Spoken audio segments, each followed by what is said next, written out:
நாரையில் குளத்து bus stand ஆப்போசிட்டில் ஒரு சர்பத்து குடித்தேன். 80 ரூபா சொன்னான் ஒரு சர்பத்து. இது நம்ம அது தோபாலையை தாண்டி இன்னொரு கடை ரோட் சைடில் பாருங்கள். இந்த பெரியவர்கிட்ட வந்து இப்போ நான் ஒரு என்ன ரேட் இருக்குது இது சொல்கிறாங்க, நீ பார்க்கலாம் எவ்வளோ சொல்கிறாங்க. நீ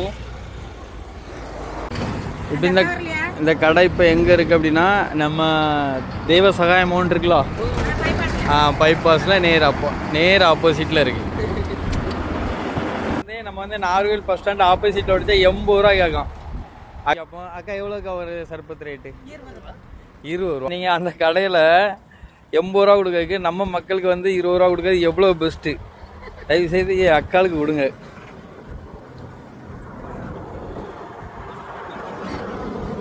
சர்பத்தை அதை விட ரொம்ப நல்லா இருக்கு.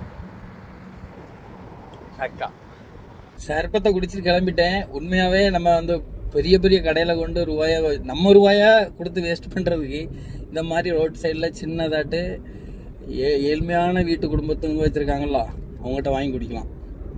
ரொம்ப நல்லா இருந்தது சர்பத். இந்த ஏரியாவோட வந்தீங்க அப்படின்னா கண்டிப்பாக அவங்ககிட்ட சர்பத் குடிங்க. ரொம்ப பாவப்பட்ட ஃபேமிலி. சரியா, நம்மளும் அங்கேருந்து தானே வந்திருக்கோம், அவங்களுக்கே ஹெல்ப் பண்ணுவோமே.